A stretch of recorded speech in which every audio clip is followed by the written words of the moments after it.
Students अब देखिए, cyclone cyclone जो है ना, जो ट्रॉपिकल साइक्लोन जो है ना, जो हिंद महासागर में जो साइक्लोन आता है, ट्रॉपिकल साइक्लोन, अरब सागर में, बंगाल की खाड़ी में जो साइक्लोन जो होता है, तूफान आता है, उसके बारे में हम आपको बता रहे हैं कि उसका निर्माण कैसे होता है। तो निर्माण कैसे होता है, तो इसके बारे में आपको हम बता रहे हैं। देखिए, तो ये साइक्लोन जो है, तूफान, वो बनता कैसे है। तो देखिए, ये जो गर्मी के दिन में जब है ना, गर्मी का जब दिन आता है, यानी कि अप्रैल, मई, जून, इस सब के महीना में अक्सर है ना भारत में, भारतीय उपमहाद्वीप, इस सब में तूफान आता है, साइक्लोन आता है, ट्रॉपिकल साइक्लोन अनेक तरह का हर साल है ना 2-3 गो आ ही जाता है। तो इसका कारण क्या है, देखिए, गर्मी के दिन में जब टेम्परेचर हाई होता है, जब टेम्परेचर हाई होगा तो है ना, ये जितना भी तटवर्तीय इलाका है, ये कि यानी कि है ना, बंगाल की खाड़ी का जो तटवर्तीय क्षेत्र है, या अरब सागर का जो तटवर्तीय क्षेत्र है, इस सब में है ना, जब टेम्परेचर बढ़ता है, तो जब टेम्परेचर बढ़ेगा तो क्या होगा, वो जो समुद्र का जो पानी है वो गर्म होगा। तो समुद्र जब हीट होता है ना, समुद्र का पानी तो गर्म होगा, वो भाप बन के ऊपर उठता है। तो जब भाप बन के ऊपर उठता है, तो ये पानी सब ऊपर जाता है, ऊपर जाके फिर है ना क्या होता है, बादल बन जाता है। बादल बन जाता है, तो फिर वहां पर ऊपर में जाके ये सब ठंडा ठंडा होने लगता है। और फिर ठंडा होके क्या होता है, फिर ठंडा होने के बाद क्या होता है, ये जो है ना, फिर नीचे आने शुरू होता है, ठंडा होकर फिर ये नीचे आता है।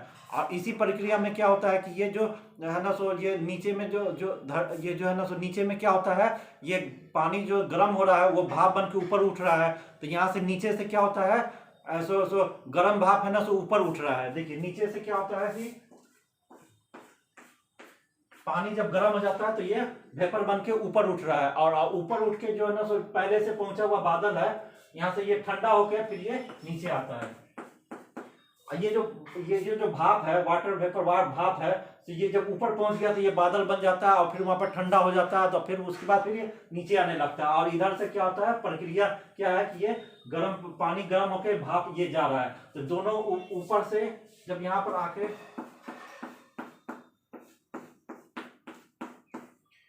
तो देखिए, ये ठंडा होकर ऊपर से नीचे आ रहा है ना, ये ठंडा होकर जो है ना ऊपर से नीचे आता है, और ये है ना गर्म होकर भाप ये ऊपर से आता है। तो ये दोनों एक दूसरे को प्रेशर देता है। ये ऊपर वाला है ना नीचे को प्रेशर देता है, जोर से धक्का मारता है, और नीचे वाला फिर भी ऊपर को धक्का मारता है, प्रेशर होता है। तो इसका नतीजा क्या होता है कि दोनों है ना, कोई नीचे वाला ना ऊपर जा पाता है, ना ऊपर वाला नीचे आता है। तो इसी प्रक्रिया में दोनों गोल गोल घूमते रहते हैं, गोल गोल घूमते घूमते घूमते घूमते ये तूफान का रूप ले लेते हैं, जो भयंकर तूफान का रूप ले लेते हैं। और ये फिर उसके बाद फिर तटवर्ती इलाके से टकरा के आंधी, पानी, बारिश, ये सब, ओला वृष्टि, ये सब, और सैकड़ों जान माल को हानि पहुंचाते हैं। तो ये तूफान का बनने का कारण क्या होता है, मुख्य रूप से टेम्परेचर डिफरेंस होता है। तो इसको एक तरह से ये लीजिए कि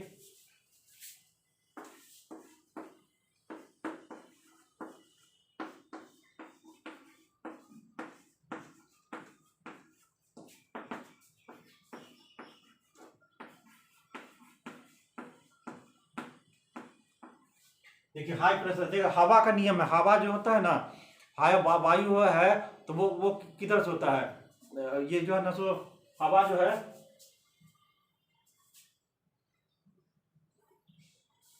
एक होता है हाई प्रेशर और दूसरा होता है लो प्रेशर। तो हवा का नियम है, वायु का नियम है,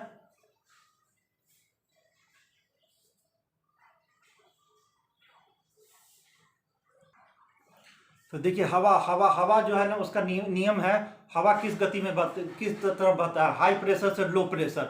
हवा हरदम जब भी बहेगा तो हाई प्रेशर से लो प्रेशर होगा। तो आइए एक तरह से ये भी देखिए,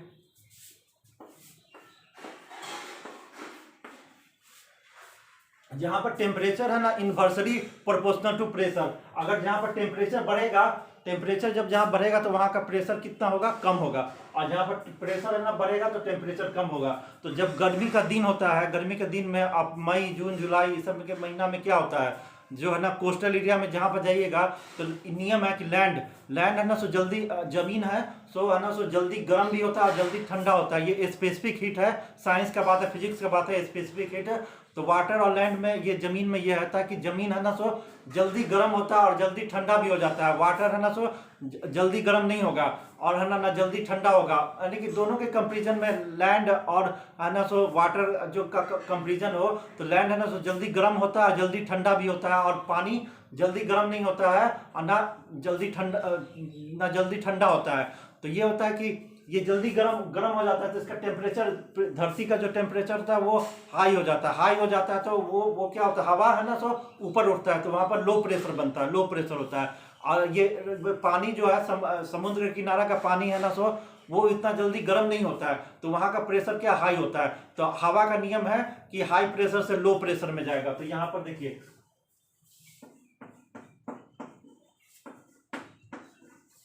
जैसे ये है ना सो कोस्टल एरिया है, तो यहाँ पर ये ज्यादा गर्म हो गया, यहाँ का टेम्परेचर मान लीजिए 30-35 डिग्री में यहाँ का ज्यादा गर्म हो गया धरती है, और ये वाटर है, ये ज्यादा गर्म नहीं हुआ तो यहाँ पर लो प्रेशर हुआ, इधर हाई प्रेशर हुआ।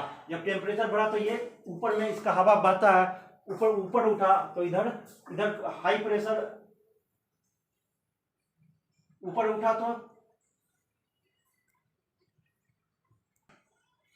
अब देखिए यहाँ, तो गर्मी के, ये जो गर्मी का जब दिन आता है तो कोस्टल एरिया में क्या होता है, जहाँ पर लैंड होता है, तो ये जो मिट्टी है, धरती है, वो है ना, वो क्या होता है, जल्दी गर्म होता है और जल्दी ठंडा होता है। लेकिन उसके कंपेरिजन में जो पानी है, वो वाटर है, वो जल्दी गर्म नहीं होता है और ना जल्दी ठंडा होता है। तो यहाँ पर क्या होता है, यहाँ पर टेम्परेचर हाई होगा, जहाँ पर टेम्परेचर हाई होगा तो वहाँ का प्रेशर लो हो जाता है, तो यहाँ पर लो प्रेशर बन जाता है।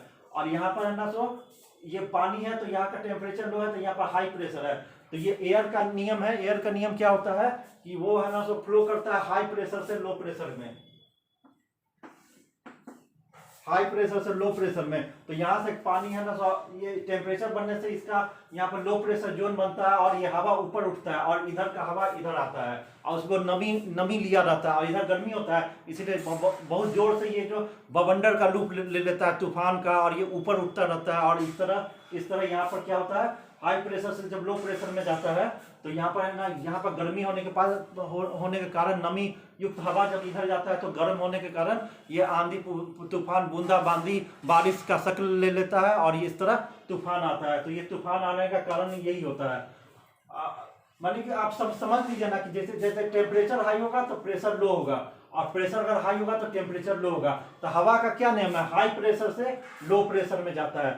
तो मान लीजिए कि लैंड है, तो ये धरती है, तो वो है ना सो इसका जो स्पेसिफिक हीट है, ये फिजिक्स का बात है कि धरती है ना सो इन कंपेरिजन है ना सो पानी वाटर के कंपेरिजन में जल्दी गर्म हो जाता है और जल्दी ठंडा भी होता है। लेकिन पानी है ना सो उसके लैंड के कंपेरिजन में जल्दी गर्म नहीं होता है ना जल्दी ठंडा होता है। तो ये ज्यादा गर्म हो जाएगा तो यहाँ पर क्या होगा, गर्म होगा तो यहाँ का हवा ऊपर उठेगा, तो यहाँ पर लो प्रेशर जोन बनेगा, लो प्रेशर जोन बनेगा।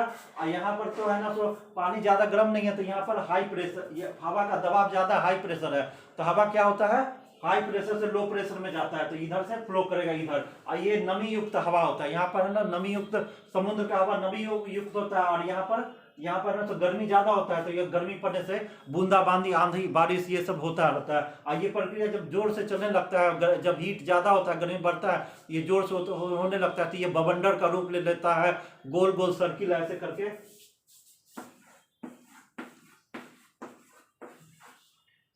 इस तरह हो जाता है, और तो ये बवंडर का रूप ले लेता है। और ये आंधी तूफान ये सब बारिश इसी कारण होता है। तो साइक्लोन का यही होता है। अभी आसनी तूफान आ रहा है 10 मई को, जो ना सो उड़ीसा, बंगाल, आंध्र प्रदेश के तट से टकराएगा, और इसका प्रभाव है ना सो बिहार, झारखंड ये सब में भी पड़ेगा। तो ये है ना आसनी तूफान है ना सो, तो ये यही क्या है, ये ट्रॉपिकल साइक्लोन है, जो है ना सो टेम्परेचर डिफरेंस के कारण ये सब चीज होता है। टेम्परेचर डिफरेंस, प्रेशर डिफरेंस के कारण ये सब तूफान हो रहा है।